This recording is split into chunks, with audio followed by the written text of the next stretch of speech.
We're just super excited, Formula One's coming back. Obviously, getting to Formula One was a lifelong dream. First of the great big Formula One tracks that were built. Enjoy Formula One when it comes. It might be last time for a while.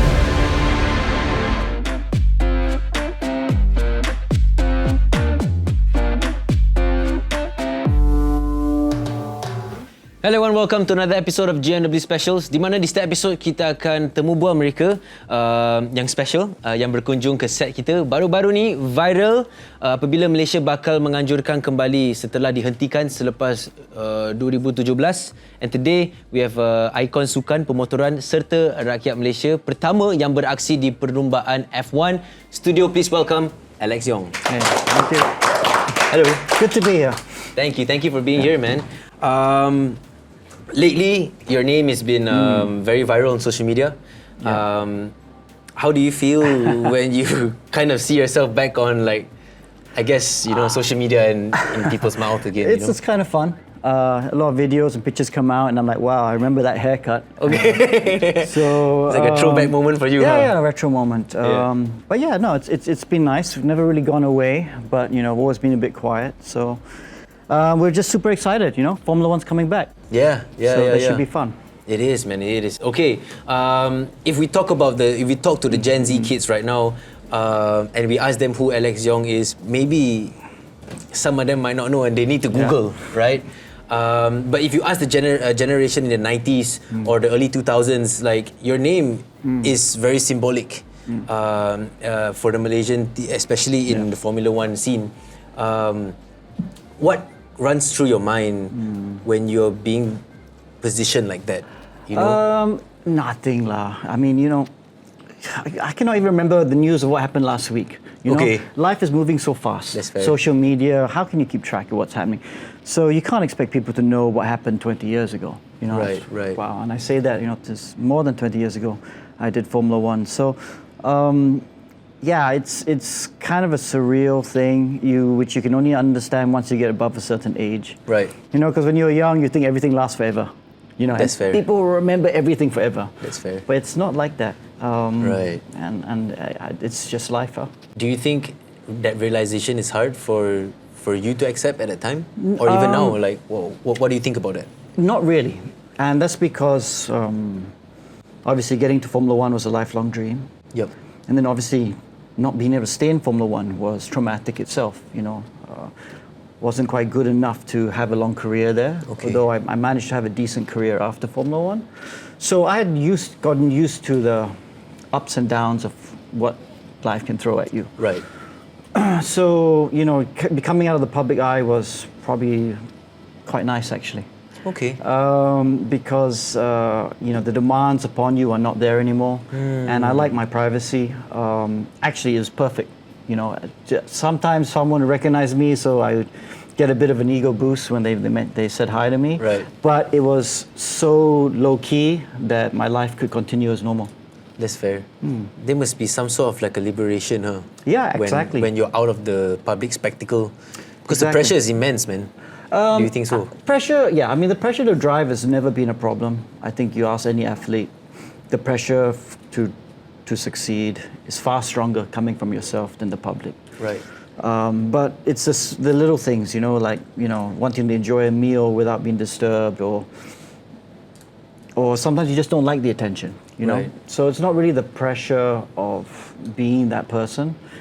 Being that person is fine, but it's the attention. And you can separate pressure and attention, I believe you can, at least. I understand.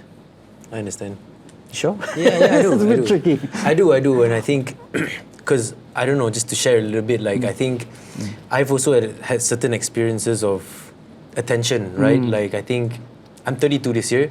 I think my rise to popularity maybe at that time was like this drama that I did. People obviously recognize you for that period of time, and then after a while, because there are new people coming up all the time, and people shift their attention so quick.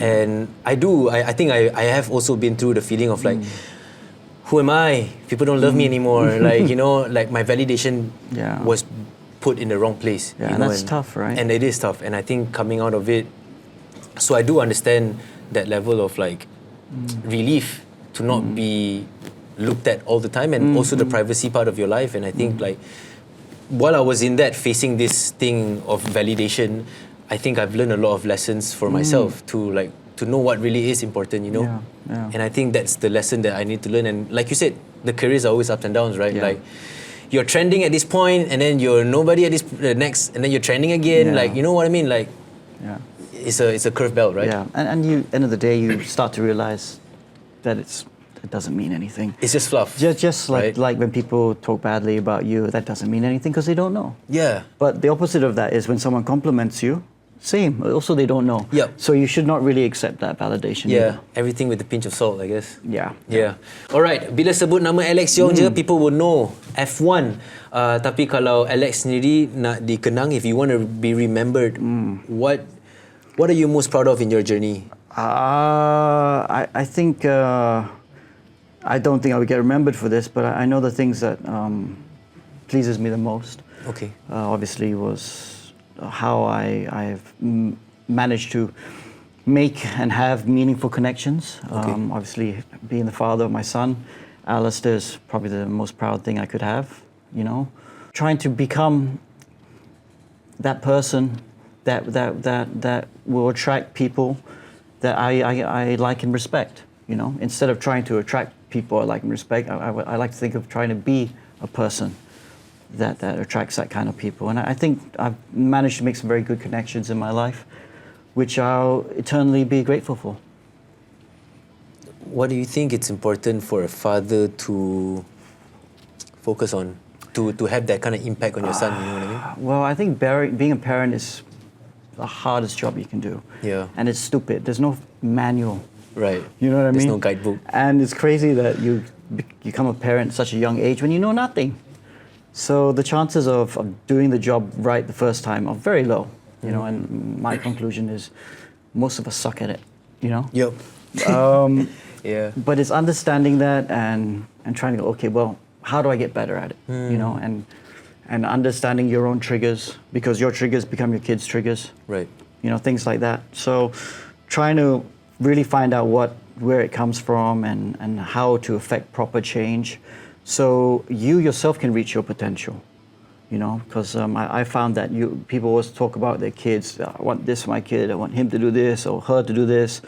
I'm like, well, they'll do that if you can do it, you know. So that's the biggest lesson I learned is if I can be that person, then there's a good chance he'll be that person. Right. So I had to had a cold hard look about what are my triggers, what are the things that I needed to work on. And when you can work on that and be honest about it, I guess, because you're never going to succeed all the time. Yeah. In fact, there's a lot of ups and downs in that. Then it works quite well. What I'm hearing is you're trying to lead by example for your kid. Yeah. And that's the tough thing to do, right? Yeah, and but facing your own truth is kind of hard. But it's, you know, you can force yourself to be something. But kids can see through that. Yep. You know, so you can't fake some stuff. That's fair. You know, so and I believe anyone can see through things. You know, you can say, no, I'm not doing that. I'm actually doing it for you. You know, it's very easy to shift the blame. Yep. But people, while they might believe you, they know deep down that it's not true. And it affects them in a way. So I think it's not just about wanting to be that person. You need to find out what stops you from being that person. Right. And then that you can hopefully become that person, you know? Don't just pretend. I mean, you know, there's a whole thing, fake it till you make it. That works to a certain extent, but it doesn't guarantee true change. That's fair. That's fair. Like how you want to be, I guess, a role model to your son, or like a guide to your son, because obviously you're going through your life and whatever you have learned, you would want to pass that truth down to your son so that he will be able to go through that himself, right? Yeah. But who was that person for you when you were growing up? Has anyone helped you? Well, it's kind of interesting. You said that. I try to look at it slightly differently. I look at him too as a role model. Okay.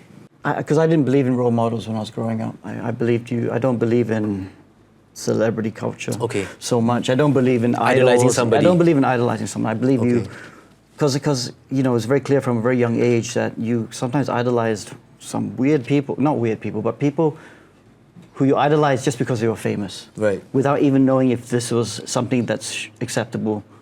Why should you be just idolizing someone because they're famous? Understand. Do they do anything that you admire or respect? And it's impossible to know that from a distance, So I like to try and think, I mean, with my son especially, there's no, I look at him and I see what he's trying to do, and that makes me want to be better, if he picks up on that, great. If he doesn't, that's also okay. Because, when you start thinking, I want to be a role model for someone, you start from a point of view that you are better than that person. And I don't like that. Because when you start from that view, that's the wrong stage to start at. Yep. I find that doesn't help me. So I like to think of, okay, look, this is what I'm trying to be. And I'm honest with him, when we have our moments. I said, listen, Alistair, this is not on you, this is me. I've had a bad couple of days, I'm short my temper, and yes, okay, this annoyed me, but it's not really your fault. My reaction is way too high. Right. But when you say I'm a role model, then you're most likely going to say, hey, look, it's your fault for making me feel like this. Right. It's a very subtle difference, but it's a very important difference to someone that's much younger than you and who effectively is in your control. I understand. But you see, I think what you said, taking the ownership of your own truth in that sense, not putting it on your son, I think that's what I would look for in a role model, right? I think it's the qualities of a role model that I would like to have this. Absolutely, you're very right, because you are right. There are a couple of people in my life who I was like, wow, I really respect what this person's done. And those couple of people never tried to tell me what to do. Yeah. They just, you're absolutely right. Speak their truth, right? They just acted a certain way, and you could see the integrity was there. They didn't just talk it, they walked it. Yeah. And when I saw that, I was like, wow, okay, that's very cool. Yeah. I would like to be like that. Yeah, so I think that's what I mean by like having that role model as well, right? Like, Sure, you're right. I think growing up, I don't think I had that. I don't think a lot of adults in my life took ownership of their own truth. And it's always, I'm better than you, right? Like you said. And I know you're trying to avoid that, and that's what I'm also saying. Because I feel like I'm in between right now, man. Like, I just got married, I want to be a dad, I'm in this phase of my life where I think I'm trying to figure out like what kind of man I want to be for the future, right? Yeah. So I think that's what I mean, because I realized this for myself. Like, there's not a lot of men in my life that has took ownership of their own truth that I can look at them as role model. So I don't look at, like, literally I was doing this whole segment with Amelia just now. We talked about who's your role model. I said myself in 5 years. I think that's the man I want to be, and that's the man I'm going to look forward to. You're taking ownership of it, lah. Yeah, because that's the only thing I can do, right? Yeah. And I don't want to romanticize anyone, and I think that thing gets us lost most of the times. I agree. Yeah. So, back to the question, who are these people in your life that has given you this? My engineer in Formula One, in 2002, the second year I was in Formula One, he was very important because, I remember the first race I did at Australia, I finished 7th, which is really cool. But the reality was, I only finished 7th because there was a big crash in for lap 1 and most of the field was wiped out. And I remember everyone was congratulating me and saying, wow, what a great job you did. And I was like, it didn't sit well with me. And then when I saw Greg, my engineer, and the first thing Greg said to me was that was one of the worst races I've ever seen.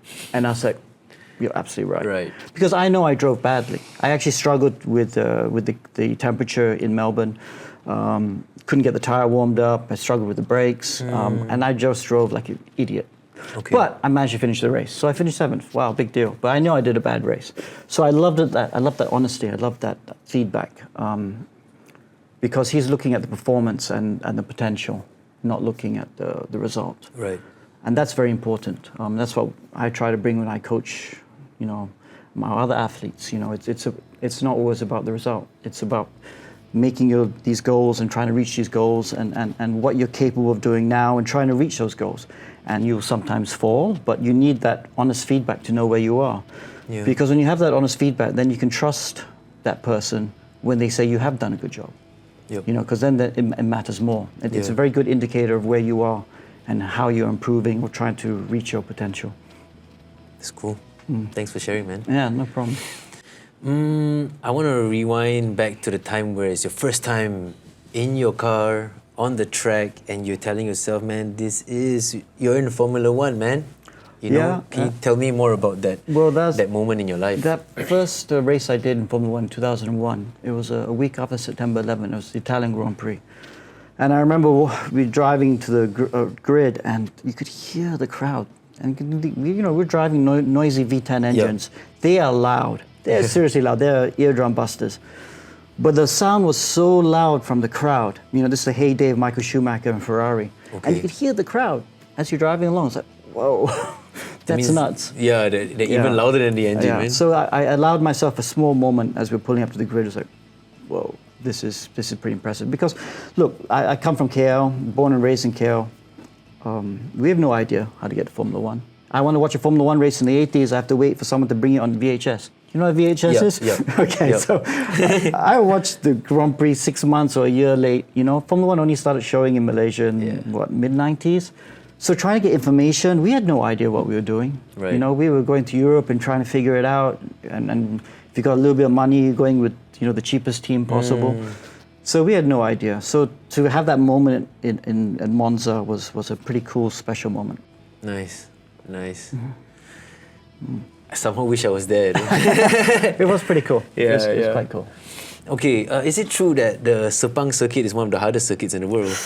Not hardest, but on the Formula One calendar, it is really loved. Okay, why is that so? It's the first Herman Tilke track, so it was the first of the great big Formula One tracks that were built. Okay. And Tilke did a really good job. Nice blend of high speed and low speed, so it's a really good challenge for the drivers. Add in the heat, the tire degradation, means it makes it a challenging race to finish. And also, I know the whole Formula One paddock love going to Malaysia, because it's by the track, it's by the airport. There's less demands on the teams, because it's not in the city. Okay. So they always feel it's a nice way to catch up with people in the paddock. So Malaysia's always had a bit of a soft spot for a lot of the Formula One paddock.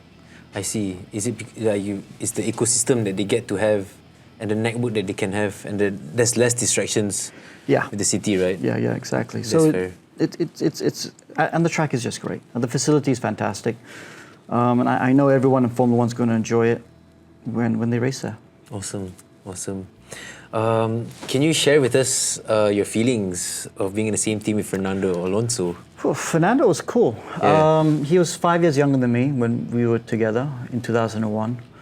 But I remember he knew nothing. I was very good at understanding how to work with the car and set up the car.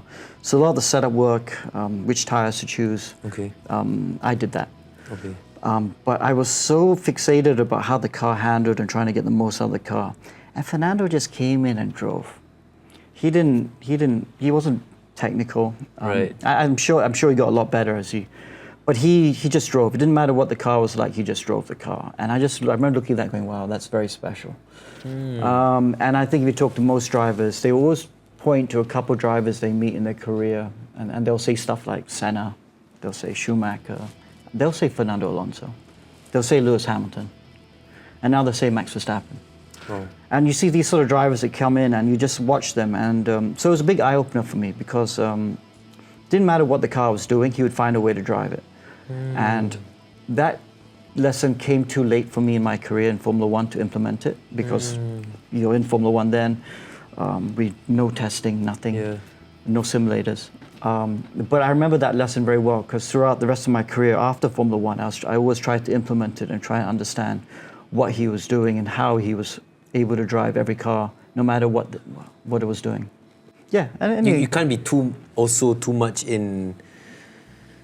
To a certain extent, he might be winging it, right, for him also. But it's also the confidence in himself to own the vehicle. You'll see this in any sport. I've talked to Nicole David about this. I've talked to Bing He.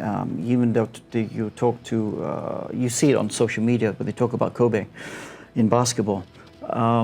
It's about doing the simple things really well and just focusing on the simple things. And that's what Fernando did in his own way. He just focused on the driving. And what are you doing? You're just doing this. Right. Or you're this with your pedals. You know, it's just, from the outside, it looks like the smallest thing. You're not even doing anything. But he just did it really, really well. And that meant that when he focused on his craft so well, that when the car was not right, he knew exactly what to do to still get the lap time. Whereas in any sport, in any pro, they always come across this at some stuff. They're always like, okay, what don't I know? What don't I know? And then think, okay, maybe I need to know something about the car. Or if you're tennis, maybe I need to know something about the best racket. Okay. Or the best court conditions. Or understanding how the grass grows at Wimbledon. Okay. You know, there are all these small details you can fixate on. But I always keep coming back to the guys who are truly great at what they do. They do the basics very well, better than anyone.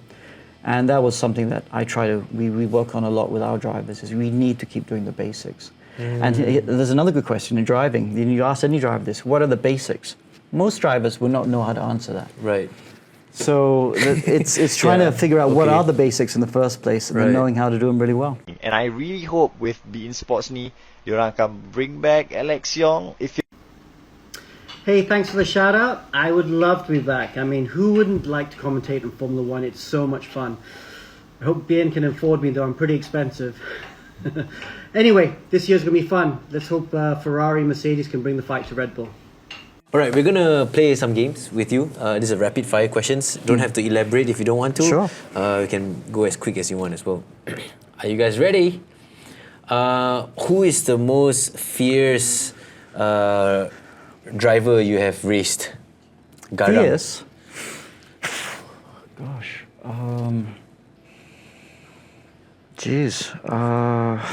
They're all fierce in their own way. Fiercest to you, for you? To me, no, that's a difficult one to throw out. Okay, Mark Webber was pretty fierce. Okay, alright. Kereta di jalan raya yang paling laju yang Alex pernah pandu, the fastest car that you have driven on the highway. On the highway, I'm not going to tell you how fast we went. Okay, what car was it? I've driven I've been lucky to get lots of good cars given to me to drive, from Ferraris to Audi R8s.